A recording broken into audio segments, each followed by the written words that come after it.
Cədvələ əsasən x, y-in cəmini hesablayın. Cədvəldə nə veribdir? Səbət çiçək qrupu veribdir. Bitkinin adı günə baxan zəncir otu.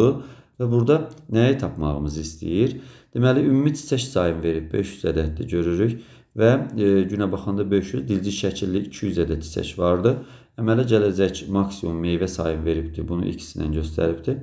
Tamam, x-i tapaq. Biz bilirik ki, günə baxanda 500 çiçək varsa və burada dilci şəkilli 200 ədəddirsə, 300'ü boru şəkillidir. Ümumi çiçək sayı çünki budur. Və burada ümumi çiçək sayı 500 çıxdıq, 200'ün 300 qaldı. 300 çiçək boru şəkilli çiçəyimizə düşür və bilirik ki, boru şəkilli çiçəkdə erkəkcik, dişicik olur.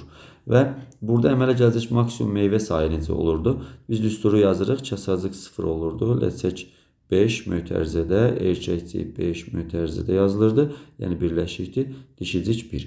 Əgər boru şəkillidirsə, dişicik də bir dənədirsə, əmsal yazsam bura 300 ədəd görə bilərik.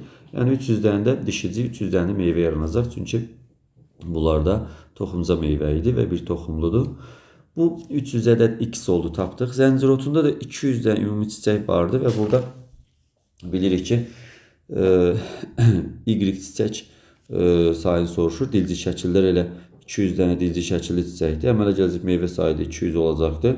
Yəni 200-dən əsasən 200 tapa bilərdik biz. Çünki burada deməli y-in sayı da 200'dür. Deməli x 300 oldu. Y-imiz də 200 oldu. Və bu ikisinin cəmi də 500 ədəd olacaqdır. 500 ədəd olur. Deməli, biz nəyi tapdıq, nəyə qeyd elədik? 500 ədəd çiçəyin olduğunu qeyd elədik. Bir də burada deməli günə baxan bitkisinin dilci şəkilli çiçəyini tapdıq ki, dilci şəkilli 200 ədəd idi. Boru şəkilli də dedik ki, çıxdıq, tapdıq 300 ədəddir.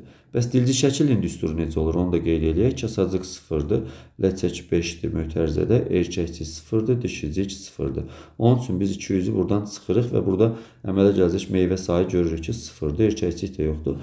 Bu ləçəkləri olan çiçəklərimiz və həşəratı cəlb etmək üçün uyğunlaşıbdır.